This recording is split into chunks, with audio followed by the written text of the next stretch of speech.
ایک مرتبہ ایک یہودی کئی مہینوں کا سفر طے کرنے کے بعد حضرت امام علی ابن ابی طالب کے پاس آیا اور کہنے لگا کہ اے جناب علی ابن ابی طالب، میں قوم یہود کا ایک عالم ہوں اور میں آپ کے پاس ایک عجیب و غریب سوال کرنا چاہتا ہوں۔ اگر آپ نے مجھے میرے اس سوال کا صحیح عقل مندانہ جواب دے دیا تو میں آپ کے نبی کے دین کو قبول کر لوں گا، لیکن اگر آپ نے مجھے میرے اس سوال کا صحیح عقل مندانہ جواب نہ دیا تو پھر یقیناً آپ کے نبی کا دین ایک جھوٹا دین ہے۔ تو حضرت امام علی ابن ابی طالب نے یہ فرمایا کہ اے بندہ خدا، تم مجھ سے جو بھی سوال کرنا چاہتے ہو بے شک وہ سوال کرو۔ تو وہ یہودی کہنے لگا کہ اے جناب علی ابن ابی طالب، تو پھر میرا سوال یہ ہے کہ آپ مجھے یہ بتائیں کہ آخر وہ ایسی کون سی 7 مخلوقات ہے جو مخلوقات بغیر ماں کے اور بغیر باپ کے پیدا ہوئی۔ دوستو یہاں پر یہ بات یاد رہے کہ اس یہودی نے حضرت امام علی ابن ابی طالب سے ان 7 مخلوقات کے بارے میں یہ جو سوال کیا تھا، تو ان 7 کی 7 مخلوقات کا ذکر قرآن کریم میں موجود ہے۔ تو بس پھر اب حضرت امام علی ابن ابی طالب نے اس یہودی سے یہ فرمایا کہ اے بندہ خدا، تو پھر اب تم یہ بات جان لو کہ وہ 7 مخلوقات کے جو مخلوقات بغیر ماں کے اور بغیر باپ کے پیدا ہوئی، تو ان 7 مخلوقات میں پہلی مخلوق اللہ کے نبی حضرت آدم علیہ السلام ہے، اور آپ وہ پہلی مخلوق ہے کہ جسے اللہ نے خنخناتی ہوئی مٹی سے پیدا کیا تھا۔ دوستو یاد رہے کہ اللہ رب العزت نے آدم علیہ السلام کو مٹی سے پیدا کیا تھا، تو اس بات کا ذکر قرآن میں سورہ الاعراف کی آیت نمبر 12، سورہ الحجر کی آیت نمبر 28، سورہ الاسراء کی آیت نمبر 61 اور سورہ المائدہ کی آیت نمبر 76 میں موجود ہے۔ اسی طرح اے بندہ خدا، اب جان لو کہ وہ دوسری مخلوق جو مخلوق بغیر ماں کے اور بغیر باپ کے پیدا ہوئی، تو وہ دوسری مخلوق آدم علیہ السلام کی زوجہ حضرت بیوی حوا علیہ السلام ہے۔ دوستو حضرت بیوی حوا کس طرح سے پیدا ہوئی، تو اس بارے میں بہت ہی زیادہ مختلف روایات موجود ہیں، لیکن اللہ رب العزت نے حضرت بیوی حوا کو بھی بغیر ماں کے اور بغیر باپ ہی کے پیدا کیا تھا، تو اس بات کا اشارتاً ذکر سورہ النساء کی آیت نمبر 1 میں موجود ہے۔ تو بس پھر اب اسی طرح حضرت امام علی ابن ابی طالب نے اس یہودی سے یہ فرمایا کہ اے بندہ خدا، اب جان لو کہ وہ تیسری مخلوق جو مخلوق بغیر ماں کے اور بغیر باپ کے پیدا ہوئی، تو وہ تیسری مخلوق ایک کوا ہے، اور یہ کوا اس زمین پہ تب آیا تھا جب آدم علیہ السلام کے بیٹے قابیل نے اپنے بھائی حابیل کو قتل کیا، لیکن قتل کرنے کے بعد قابیل اس بات کو لے کر پریشان ہو گیا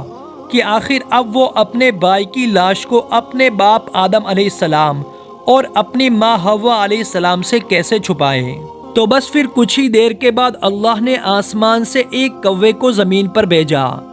اور پھر اس کوے نے ایک دوسرے کوے کو مار کر اپنی چونچ سے اس زمین میں ایک گڈھا کھودا،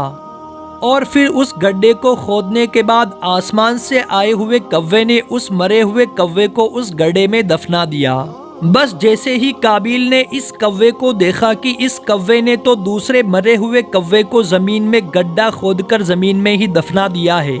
تو پھر قابیل نے بھی اپنے بھائی حابیل کی لاش کو چھپانے کے لیے بالکل اسی کوے کی طرح ہی زمین میں ایک گڈھا کھودا، اور پھر زمین میں گڈھا کھودنے کے بعد قابیل نے بھی اپنے بھائی حابیل کی لاش کو اس گڈھے میں دفنا دیا۔ اور اے بندہ خدا، اللہ نے یہ جو کوا آسمان سے اس زمین پر بھیجا تھا، تو یہ کوا بھی وہ مخلوق ہے کہ جو بغیر ماں کے اور بغیر باپ کے پیدا ہوا۔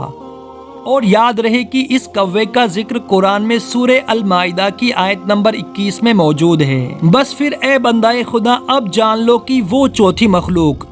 جو بغیر ماں کے اور بغیر باپ کے پیدا ہوئی، تو وہ مخلوق اللہ کے نبی حضرت موسیٰ علیہ السلام کا عصا تھا، اور یہ عصا ایک ایسا عصا تھا کہ جس عصا کو آپ اس زمین پر پھینکتے تو یہ عصا ایک سانپ بن جاتا۔ دوستو یاد رہے عصا عربی زبان کا لفظ ہے، اور اس کا مطلب ہے کہ وہ لکڑی سے بنی ہوئی چھڑی یا پھر لاٹھی جسے اکثر بزرگ حضرات چلنے کے لیے سہارے کے طور پر استعمال کرتے ہیں۔ اور دوستو یاد رہے حضرت موسیٰ علیہ السلام کا یہ عصا بالکل ایک اصلی اور حقیقی سانپ کی طرح بن جاتا تھا، لہٰذا چونکہ یہ سانپ کسی اور دوسرے سانپ سے پیدا نہیں ہوا تھا، اور اسی وجہ سے ہی یہ سانپ بھی ایک ایسی مخلوق ہے کہ جو مخلوق بغیر ماں کے اور بغیر باپ کے پیدا ہوئی تھی۔ اور دوستو اس عصا کا ذکر قرآن میں سورہ طٰہٰ کی آیت نمبر 65 سے 70 میں موجود ہے۔ اسی طرح اے بندہ خدا اب جان لو کہ وہ پانچویں مخلوق جو مخلوق بغیر ماں کے اور بغیر باپ ہی کے پیدا ہوئی، تو وہ مخلوق اللہ کے نبی حضرت ابراہیم علیہ السلام کی قربانی کا دمبا تھا، اور اس دمبے کو حضرت جبرائیل علیہ السلام جنت سے اس زمین پر لے کر آئے تھے، اور حضرت جبرائیل علیہ السلام اس دمبے کو اس وقت اس زمین پر لے کر آئے تھے کہ جب اللہ رب العزت نے امتحان کے طور پر حضرت ابراہیم علیہ السلام کو ان کے بیٹے حضرت اسماعیل علیہ السلام کی قربانی کا حکم دیا۔ دوستو حضرت ابراہیم علیہ السلام کے اس دمبے کا ذکر قرآن میں اشارتاً سورہ الصافات کی آیت نمبر 107 میں موجود ہے۔ بس پھر اے بندہ خدا اب جان لو کہ وہ چھٹی مخلوق جو مخلوق بھی بغیر ماں کے اور بغیر باپ کے پیدا ہوئی، تو وہ مخلوق اللہ کے نبی حضرت صالح علیہ السلام کی اونٹنی تھی، اور اس اونٹنی کو اللہ نے قوم سمود کے لیے معجزے کے طور پر پہاڑ سے پیدا کیا تھا۔ دوستو اس اونٹنی کا ذکر قرآن میں کئی جگہ پر موجود ہے، جیسے کہ سورہ الاعراف کی آیت نمبر 73 سے 79، سورہ ہود کی آیت نمبر 61 سے 68، سورہ الشورى کی آیت نمبر 141 سے 158، اور اسی طرح اس واقعے کا ذکر سورہ القمر کی آیت نمبر 23 سے 31 میں بھی موجود ہے۔ بس اے بندہ خدا اب آخر میں اس ساتویں مخلوق کے بارے میں بھی جان لو کہ جو مخلوق بغیر ماں کے اور بغیر باپ کے پیدا ہوئی،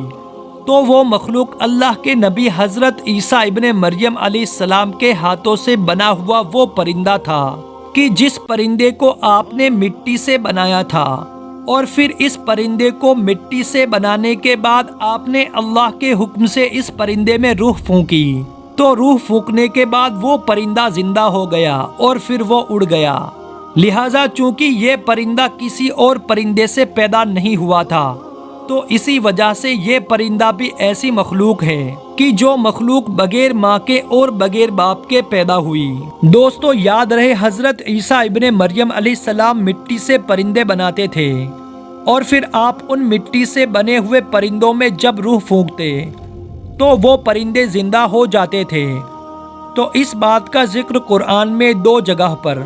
سورہ آل عمران کی آیت نمبر 49 اور سورہ المائدہ کی آیت نمبر 110 میں واضح طور پر موجود ہے۔ بس اب دوستو ویڈیو کے آخر میں ساتھ ہی یہاں پر یہ بات بھی یاد رہے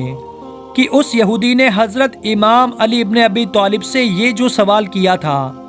تو اس یہودی نے آپ سے یہ صرف ایک ہی سوال نہیں کیا تھا، بلکہ اس یہودی نے حضرت امام علی ابن ابی طالب سے ایسے 50 سوال کیے تھے، جس کا ذکر آنے والی ویڈیو میں کیا جائے گا۔ تو بس پھر اب جیسے ہی اس یہودی نے یہ دیکھا کہ حضرت امام علی ابن ابی طالب نے تو اس کے سوال کے صحیح اور عقل مندانہ جواب دے دیا ہے، تو پھر وہ یہودی بھی یہ کہنے لگا، لا الہ الا اللہ محمد الرسول اللہ، میں گواہی دیتا ہوں کہ اللہ کے سوا کوئی عبادت کے لائق نہیں، اور محمد رسول اللہ صلی اللہ تعالی علیہ وسلم اللہ کے رسول ہے۔ دوستو آج کی ویڈیو آپ کو کیسی لگی ہمیں کمنٹ کر کے ضرور بتائیں۔ ویڈیو پسند آئے تو چینل کو ضرور سبسکرائب کریں، ویڈیو کو زیادہ سے زیادہ شیئر کریں۔ میں ملتا ہوں آپ سے ایک نئی ویڈیو کے ساتھ، تب تک کے لیے اپنا اور اپنے گھر والوں کا بہت خیال رکھیے گا۔ اللہ حافظ۔